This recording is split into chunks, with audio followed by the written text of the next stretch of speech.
हमारे कोई सद्गुण, कोई निकुंज उपासना, कोई राधा प्रेम किंचित मात्र नहीं था, तब हम पे कृपा हुई है। अब तो अपने चरण शरण में, अब तो अपने घर में, अब तो अपनी प्रेम पंक्ति में हमें बैठाल दिया गया है। अब हमें चिंता नहीं करनी, अब हमें चिंतन करना है। हमारे हृदय में ये विश्वास हो जाना चाहिए कि मुझ अनाधिकारी के किसी भी साधन को देखकर नहीं घसीटा गया है, अपनी कृपा से मुझे लाडली लाल ने घसीटा है, तो अब वो मुझे इस माया के प्रवाह में बहने नहीं देंगे। पर हमको अब इस कृपा का अनादर भी नहीं करना है। कृपा का अनादर है मनमानी आचरण करना, आज्ञा के अनुसार ना चल पाना। पूज्यपाद श्री उड़िया बाबा जी महाराज कह रहे हैं कि हम समस्त ब्रह्म ऋषियों का, समस्त शास्त्रों का, समस्त भक्तों का निश्चय एक शब्द में बता रहे हैं। समस्त शास्त्रों का, ब्रह्म ऋषियों का, महर्षियों का, भक्तजनों का निश्चय एक शब्द में बता रहे हैं कि भगवत चिंतन निरंतर यही विधि है और जगत चिंतन ना होने पावे यही निषेध है। इतना है सार बात। हर क्षण हमारा प्रियालाल का चिंतन ही विधि है, इसके अलावा सब निषेध है। जगत में पूरा ब्रह्मांड सब आ गया, प्रियालाल को छोड़कर और कुछ हमारा चिंतन हो ये भारी निषेध है। उपासक समझ नहीं रहा है। चिंतन छोड़कर के तुम्हारा जो समय बर्बाद होता है, तुम उसकी कीमत जानते हो? वो तब पता चले कि जब ऑक्सीजन लगता है कि श्वास कितनी कीमती है। एक श्वास लेने के लिए प्राण व्याकुल होने लगते हैं। तुम आराम से श्वास ले रहे हो, व्यर्थ में जा रही श्वासें।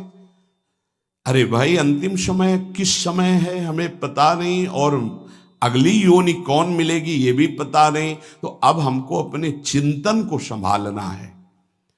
संपूर्ण ऋषियों का, शास्त्रों का, महात्माओं का, भक्तों का एक सार शब्द है, आराध्य देव का चिंतन ही विधि है और सब निषेध है। जगत का चिंतन निषेध है। जब साधक उपासक जगत चिंतन का परिणाम ये जो देह है, अशांति है, चिंता है, दुख है, जगत चिंतन का परिणाम ये देह है, बार बार बदलेगी अगर जगत चिंतन में रहोगे। चिंता, शोक सब इसी से ग्रसित है। देखो, जब हमसे अपराध बनते हैं, पाप बनते हैं, तो बाहरी दंड जो मिलता है, अंदर दंड मिलने लगता है। निगेटिव विचार, नकारात्मक सोच मार देती है आदमी को। आप लोग समझिए, आपके पाप को कोई नहीं जानता, तो ये मत समझो कि हम आगे बढ़ते चले जाएं पाप मार्ग में। नहीं, उसका दंड विधान जो बाहरी होगा वो तो होगा ही। शरीर ने पाप किया है तो दंड मिलेगा, पर मुखिया मन ने पेशकार बनकर बुद्धि से स्वीकृति करा ली तो दोनों को दंड मिलेगा, बुद्धि को भी और मन को भी। क्या दंड मिलेगा? वो पाप नकारात्मक सोच, नास्तिकता पैदा कर देगा, निगेटिव विचार पैदा कर देगा। मार दिया। अनंत जन्मों में हमको आज मनुष्य जन्म मिलकर के भगवत प्राप्ति का अवसर मिला था। नकारात्मक, नास्तिकता ये दोनों बराबर उसको पीड़ा पहुंचाएंगी। हमारी कामना नहीं पूर्ण की तो हम भगवान को गालियां देने लगे, भगवान के विरुद्ध। ये क्या है? क्या है? तुमने कभी बैठकर अपनी स्थिति की तरफ विचार किया कि हम किधर जा रहे हैं? कम से कम हम गलत हैं पर सत्य को स्वीकार कर रहे हैं, तो निकलने का तो रास्ता है। आपने तो निकलने का ही रास्ता बंद कर दिया नास्तिकता ला करके।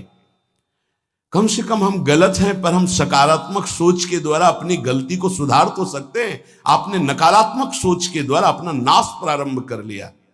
बहुत ध्यान देने योग्य विषय है। और कोई दंड दे या ना दे, बैठे बैठे नकारात्मक सोच आपको जलाती रहेगी। जगत चिंतन का परिणाम ये देह है, चिंता है, शोक है, भय है, नकारात्मक चिंतन। भगवत चिंतन करने से देह मिलेगा दिव्य, जिसका काल भी विनाश नहीं कर सकता, उसे भाव दे कहते हैं। और सदैव निश्चिंतता, निर्भयता, निशोकता, परमानंद, इसकी बाढ़ आएगी। यही तो चाह रहे हैं ये, और दिशा पकड़ रहे हैं जगत चिंतन की, जगत भोगों की। इसलिए हम तुम्हें सबका निष्कर्ष बताते हैं, बस तुम नाम की रट लगा दो। कलियुग करम न धर्म विवेकु, राम नाम अवलंबने को। पूज्य बाबा कह रहे कलिकाल है और साधन सिद्ध होना बहुत कठिन है। एकमात्र नाम का सहारा ले लो, निरंतर नाम जप करो। जो जितना अधिक नाम जप करेगा उसे उतनी अधिक भागवतिक शक्ति प्राप्त होगी। ध्यान दीजिए, जो जितना अधिक नाम जप करेगा उसे उतनी ही अधिक भागवतिक शक्ति प्राप्त होगी। जितनी अधिक भागवतिक शक्ति प्राप्त होगी उतने अधिक निर्विकार होते जाओगे। बहुत पॉइंट की बात है। सब कहते हैं हमें ये विकार, ये विकार, ये रोने की, घिघियाने की जरूरत नहीं है, ताकतवर बनने की जरूरत है। ताकत है भगवान नाम जप। फिर सुनो, जो जितना अधिक नाम जप करेगा उसे उतनी अधिक भागवतिक शक्ति प्राप्त होगी। जिसकी जितनी अधिक भागवतिक आध्यात्मिक शक्ति जागृत होगी उतना ही वो निर्विकार होगा। जिस व्यक्ति को गुरुदेव ने जो मंत्र, जो नाम दिया है, उस एक मंत्र, एक नाम को बहुत काल तक जप का अभ्यास बनाओ। ये बहुत कठिन बात है। कल भी शाम के कह रहे थे कि एकांत में किसी एक मंत्र पे रखना, इसकी चाल है, पकड़ी गई चाल। जब मंत्र में लगे तब पद की बात कर रहा है, पद चलाओ। जब पद में लगे तो नाम की बात कर रहा है, नाम चलाओ। जब नाम में लग गए तो कहता मंत्र चलाओ। इसकी बात मत सुनो। एक जगह पकड़ लिया, अब नाम चल पड़ा। अपने लोगों का जैसे अब नाम चल पड़ा तो पवित्र हैं अपवित्र हैं मंत्र में नहीं पहुंचेंगे, सीधे नाम में लगे हुए हैं। अब अचानक मंत्र चलने लगा, अब मंत्र पे पूरी एकाग्रता हो गई। पद चलने लगा तो पद पे पूरी एक भाग, तू कहां भागेगा, आना पड़ेगा इसी घेरे में। मंत्र चल रहा है, वो श्रद्धा कर रहा है, इस समय पद गाओ, इस समय पद में चलो। बार बार विक्षेप बिल्कुल नहीं सुनना, बार बार मंत्र। क्योंकि जब पद में जाओगे तो वहां भी नहीं टिकेगा, वो कोई प्रपंच सामने खड़ा कर देगा। इसको सुनो, इसको देखो, इसका चिंतन करो। माला ले लिए, चलो पार्क में टहल कर रहेंगे, गली में टहलते, बालकनी में खड़े हो जाते हैं, पूरी एकाग्रता रहेगी। हाँ, फंसाएगा किसी चित्र में, चिंतन में फंसाएगा। बहुत साधक को सावधानी की जरूरत है। जिस उपासक को जो मंत्र, जो नाम मिला है, एक नाम, एक मंत्र बहुत समय तक उसे चलाने का अभ्यास कीजिए। ये बहुत छलिया है मन। ये तो मंत्र तो इतना जप ही लिए हो ना, अब राधा नाम जपते हैं। हाँ, बात तो सही तुम्हारी। तो चलो राधा राधा राधा राधा राधा शुरू किया, अब वो और जगह ले जाएगा। इसका मतलब इसकी सलाह सत से सत, पहले सत से सत और फिर सत से असत में ले जाएगी। इसका मतलब जहां हमें लग गए वहां हमें लगना चाहिए, इसकी सलाह नहीं माननी चाहिए। ये बहुत सलाहें देता है, सलाह देना इसकी स्वभाव प्रवृत्ति, संकल्प विकल्प, इसी को रोकना है। उपासक पकड़ पाओ तो बहुत लाभ प्राप्त होगा। सब इस समय हमें ये नहीं देखना कि मानसिक से कितना लाभ है, उपांशु से कितना, ये सब बातें मत देखो। अरे वाचिक से 10 गुना उपांशु, उपांशु से 100 गुना मानसिक, ये गुना उना हमें नहीं चाहिए। इस समय हमें भगवदाकार वृत्ति करनी है। हमें कोई लाभ हो हानि हो, गुना से मतलब नहीं। वहां जपने से इतना लाभ, वहां जपने, हमारा केवल लक्ष्य है प्रभु का स्मरण। पकड़ो बात। अब वो अगर मानसिक नहीं हो रहा तो उपांशु आते हैं, उपांशु नहीं हो रहा तो हम वाचिक आते हैं, वाचिक नहीं हो तो हम कीर्तन करते हैं। छोड़ेंगे नहीं तुम्हें, बख्शेंगे नहीं। अनन्य चेता सततम, हमें सतत अनन्य चित्त को अपने आराध्य देव में जोड़ना है। जिस उपासक में भोगों की त्याग वृत्ति अधिक है वो बहुत जल्दी सिद्ध होता है। पकड़ो, जो पुरुषार्थ तो करता है पर साथ में भोगों को भी भोगता है, उसकी आसक्ति भजन में नहीं हो पाती, वो आगे नहीं बढ़ पाएगा जब तक वो अपनी वृत्ति को सुधारेगा नहीं। जो तत्व ज्ञान प्राप्त करना चाहता है या प्रेम प्राप्त करना चाहता है, उसको चाहिए कि सदगुरु की अधीनता स्वीकार कर ले, क्योंकि बिना सदगुरु की अधीनता के उसे परिपक्व अवस्था प्राप्त नहीं होगी। जो सदगुरु बतावें, नियम दे, उनका अक्षरशः पालन करे। जब सदगुरु की कृपा से अधिक जप होने लगता है तो शरीर के परमाणु नामाकार मंत्राकार हो जाते हैं।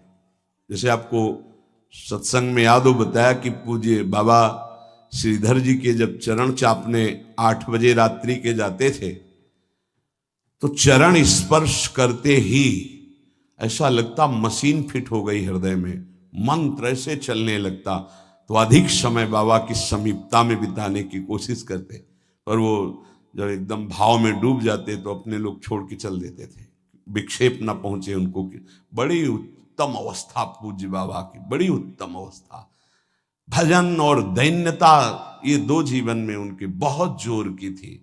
कहीं कोई किसी भी तरह का अभिमान नहीं, और दैन्यता की मूर्ति। और भजन के तो इतने भूखे कि रात दिन करने पर जो वैष्णव जाए उससे यही भिक्षा मांगते थे, राधा रानी से प्रार्थना कर दो कि थोड़ा भजन बन जाए।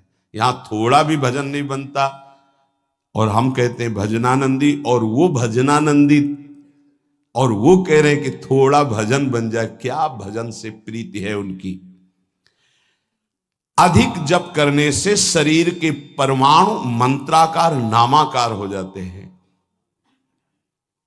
बड़ा प्रभाव है महापुरुषों के स्पर्श का। जीवन भर के लिए बात समझ में आ गई कि महापुरुषों का शरीर पांच भौतिक नहीं होता, वो दिखाई देता है। भजन और लीला चिंतन के प्रभाव से दिव्य लीला में हो जाता है। अधिक जप करने से शरीर के परमाणु मंत्राकार हो जाते हैं, नामाकार हो जाते हैं। सच्ची हम जीते ही उनकी चरण रज से, उच्छिष्टामृत से, उनकी करुणा कृपा से ही हमारा जीवन है, चाहे परमार्थ में चाहे स्वार्थ में, गुरुदेव की कृपा से ही। जो नाम है इसमें सूचि असुचि, पवित्रता पवित्रता, समय कुसमय, स्थान कुस्थान, इसका कोई विचार नहीं। लेकिन मंत्र में इसका विचार। मंत्र नहीं चला सकते कि शौचालय में बैठे मंत्र जप रहे हो, या आप लघु शंका करते हुए मंत्र जप रहे हो, या आप शौचालय लघु शंका से निवृत्त होकर पवित्र नहीं हुए, वही कपड़े जो शौच में वही नहीं, ऐसे नहीं। फिर आपकी बुद्धि विकारग्रस्त हो जाएगी। ये महापुरुषों के निर्णय है। जो नाम जप करता है, भगवान नाम कीर्तन करता है, तो उसमें निश्चित भाव जागरण होता है। पर हमारी प्रार्थना है, निवेदन है, पूज्य बाबा कह रहे, असलियत में जब तक तुम्हारे अंदर कोई भाव तुम्हें बेशुद्ध न कर दे तब तक कोई नाटक मत करना। अरे बड़े भावुक हैं भाई, ऐसे से ऐसा रोना, चिल्लाना, बेसुरा बोलना, नाचना, गिर पड़ना, मूर्छित हो जाना, असलियत में ये सब भाव आते हैं जब अधिक नाम जप, नाम कीर्तन, तो ये सब जागृत होता है। अगर ईमानदारी से जागृत नहीं है तो कोई इस भाव का नाटक न करे। बाबा कह रहे, नहीं तो दम्भ रोग लग जाएगा आपके भजन में और वो आपको पतित कर देगा। अत्यंत बड़े हुए भाव के आवेश में जब आपको स्मृति ना रहे तो दूसरी बात नहीं। आप कभी ऐसे भावों का प्रादुर्भाव दिखावा ना करें, नहीं तो दम्भ लग जाएगा। भाई मैं तुमसे बहुत एकांतिक बात कहता हूं कि एक आदमी ध्यान करे और एक आदमी नाम जप नाम कीर्तन करे, तो थोड़े समय में तुम देख लेना कि नाम जापक और नाम कीर्तन करने वाले की आध्यात्मिक उन्नति कितनी जोर की हुई है। पूज्य बाबा साक्षात ब्रह्म है। इन्हीं की कृपा प्रसाद से पूज्य पंडित गया प्रसाद जी महाराज ब्रजमंडल के सिद्ध महापुरुष, इन्हीं को गुरुदेव के रूप में वर्ण करके ऐसी उच्च अवस्था प्राप्त की थी कि गीता वाटिका से भाई जी और राधा बाबा परम प्यार दुलार आदर पूज्य पंडित गया प्रसाद जी का करते थे। देखो, कलयुग को बहुत खराब बताया गया है। पूज्य बाबा कह रहे युग है भी इसमें बहुत दोष, परंतु हम आपसे कहते हैं कि कलयुग बहुत महिमामय भी है। बड़े बड़े ऋषि मुनि देवता याचना करते हैं कि मुझे कलयुग में जन्म मिले। क्यों? क्योंकि केवल नाम जप और नाम कीर्तन से इसमें वो पद प्राप्त होता है जो बड़ी बड़ी तपस्या यज्ञ ध्यान साधना से भी नहीं होता। ये बड़े अमृतमय वचन, इनको पकड़ो, सार बात नाम जप नाम कीर्तन गुण कीर्तन। देखो, स्वयं भगवान ने कहा है यज्ञानाम जप यज्ञोस्मि, सब यज्ञों में श्रेष्ठ यज्ञ मैं हूं, जप यज्ञ। अब यज्ञ अश्वमेध यज्ञ, राजसूय यज्ञ, बड़ी बड़ी यज्ञ जो चक्रवर्ती सम्राट महाबलशाली पुण्यात्मा राजर्षि करते थे, उन सब यज्ञों में श्रेष्ठ है जप यज्ञ। देखो, इस जप यज्ञ में ना तो शुद्ध घी की आवश्यकता है, इस जप यज्ञ में ना तो मंत्रवेत्ता ब्रह्म ऋषि की आवश्यकता है। यज्ञ में बड़ी जानकारी, बड़ी व्यवस्थाएं सुव्यवस्थित करने पर ही फल मिलता था। जैसे यज्ञ करता कोई अंग भंग नहीं होना चाहिए, किसी भी अंग में किसी भी तरह की कोई कमी नहीं होनी चाहिए। अगर एक आंख काम नहीं करती तो तुम यज्ञ में सफलता प्राप्त नहीं कर सकते, बैठ नहीं सकते, यजमान नहीं बन सकते। कोई भी रोग, कुष्ठी रोग, विधुर, अविवाहित, कई तरह की शर्तें, फिर मंत्रवेत्ता ब्रह्म ऋषि का मिलना, फिर यज्ञ की सामग्री, फिर सम्यक रूप से निर्विघ्न यज्ञ हो जाए तब उसका फल, और वो भी स्वर्ग आदि अन्य लोग। सब यज्ञों में श्रेष्ठ ये जप यज्ञ है। इसे बालक भी कर सकता है, बूढ़ा भी कर सकता है, स्त्री भी कर सकता, कोई भी कर सकता है, बिना पढ़े लिखे कोई भी हो। राधा राधा जपने के लिए कौन सी विद्या पढ़ने का, ये पराविद्या है, ये आ गई तो सब विद्याएं जागृत हो जाएंगी। जो ब्रह्म विद्या, तत्व ज्ञान या प्रेम का रहस्य, ये सब जागृत हो, ये पराविद्या है राधा नाम। सबका अधिकार है नाम जप में। मैं अपना अनुभव कहता हूं, पूज्य पादुड़िया बाबा जी का अनुभव, केवल नाम जप और जितेंद्रियता से सब कुछ प्राप्त हो जाएगा। पूज्य भाई जी का मैं अपना प्रथम और अंतिम अनुभव कहता हूं कि एक नाम जप का तुम नियम लो, निर्वाह करेंगे भगवान, और तुम्हें निश्चित भगवत प्राप्ति होगी। भाई जी का अनुभव। पूज्य पाद उड़िया बाबा, मैं अपना अनुभव कहता हूं कि नाम जप और जितेंद्रियता से सब कुछ हो जाएगा। जितेंद्रियता बाद में बोली है, बहुत सही। नाम जप तुम करो, जितेंद्रियता नाम जप प्रदान करेगा। पीछे ध्यान दीजिए, अभी सत्संग में कहा गया, जो जितना अधिक नाम जप करेगा उसमें उतनी अधिक भागवतिक शक्ति आएगी, जिसमें जितनी अधिक भागवतिक शक्ति आएगी वो उतने निर्विकार होता जाएगा। समझ रहे? नाम जप और जितेंद्रियता से सब कुछ हो जाएगा। तत्व ज्ञान, प्रेम, ये कलयुगी जीवों की समझ में आने वाला नहीं। नाम जप करो, तत्व ज्ञान भी हो जाएगा, प्रेम भी प्राप्त हो जाएगा। क्योंकि नाम जप से बहुत जल्दी हृदय पवित्र होता है, और पवित्र हृदय में तत्व ज्ञान और प्रेम प्रकाशित होता है। सबसे कठिन चीज, सबसे कठिन साधना बाबा क्या है? नाम जप। बुद्धि को पावन करने वाला, मन को शांत करने वाला, भगवत प्राप्ति कराने में समर्थ है नाम जप, मंत्र जप। बहुत अच्छा उपासक हो जाएगा जो नाम जप मंत्र में अपनी आसक्ति कर ले। जिस दिन हमारी नाम जप में आसक्ति हो गई उसी दिन कोई भी पद दुर्लभ नहीं रहेगा, सब प्राप्त हो जाएगा। देखो जी ऐसो राम नाम रस खान, मूर्ख या को मरम न जाने, या को पीवे चतुर सुजान। कोई चतुर सुजान नाम को पकड़ पाता है। पायो नाम चारु चिंतामणि, उर करते न खसई हो, अब लो नसानी अब ना नसई हो। चारु चिंतामणि जो भगवान नाम कीर्तन में मस्त रहते हैं, नाम जप में मस्त रहते हैं, मेरी दृष्टि में वे ही सर्वोत्तम साधक हैं। इसी से ज्ञान वैराग्य भक्ति सब प्राप्त हो जाएगी। बस तुम अपने चित्त से इसका चिंतन करो। एक नियम ले लो, सोने से जागने तक, जागने से सोने तक, जीवन से मरण तक हम केवल नाम की ही आराधना करेंगे। बस देहनाश पर्यंत तत्परता पूर्वक बिना फल देखे कि क्या फल मिल रहा है, तुम निश्चिंत होकर केवल नाम का अभ्यास करो। तुम्हें पुरुषार्थ और करने की जरूरत, सब कुछ प्राप्त हो जाएगा। अब जैसे कोई कह दे कि तुम्हें कोई और कर्म करने की जरूरत नहीं, यहां ध्यान दीजिए, यहां आंतरिक साधना की बात हो रही है। भाई तुम गृहस्थ हो, व्यापार करो, किसानी करो, नाम चलाओ, एक एक फावड़े में नाम चलाओ। ग्राहक से बात कर रहे हैं, भगवान का स्वरूप मानकर बात की, इसके बाद खाली समय में नाम जप कर रहे हैं।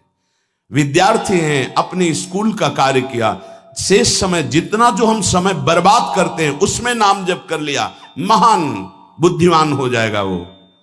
बोले हम विद्यार्थी हैं, हमारे पास समय नहीं। भाई तुम विद्या अध्ययन 24 घंटे करते हो, 8 घंटे हमने तुम्हें नींद के दे दिए, 8 घंटे। और अगर आप 2 घंटे जो इधर खेल कूद में, उद्दंडता में, उनको नाम जप में लगा दो, एक महान पुरुष बन जाओगे। तुम्हारी उत्तम आकांक्षा भगवत प्राप्ति की जागृत ना हो जाए तो बताना। जिसकी बुद्धि पवित्र है वो जिधर लगाए उसमें प्रवीण हो जाता है।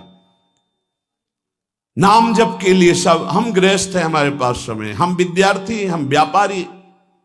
भाई ये कितने दिन रहेगा व्यापार, कितने दिन रहेगी ये विद्या, कितने दिन रहेगा तुम्हारा ये धन वैभव ऐश्वर्य। अंतिम में ये नाश का खेल यहां अवश्य होता है। इसका नाम ही मृत्यु लोक है। यहां सब कुछ मरा हुआ है, प्रतिपल मर रहा है। जो तुम्हें दिखाई दे रहा है वो नहीं दिखाई देगा, आज है कल नहीं दिखाई देगा। गाड़ी में गाना बज रहा है, बड़े रफ्तार से गाड़ी चल रही है, बड़ी मस्ती, 1 सेकेंड में सब के सब राधे श्याम। उनको क्या पता कि ये मस्ती बस अगले सेकेंड में नष्ट होने वाली, ना देह रहेगा और ना ये मस्ती रहेगी। इसलिए राधा राधा राधा, यदि राधा नाम कीर्तन चल रहा है, अगर देह छूट भी जाए, किसी कारण से नवीन देह मिलेगी तो बहुत उत्तम मिलेगी, बढ़िया संस्कार मिलेंगे, क्योंकि नाम।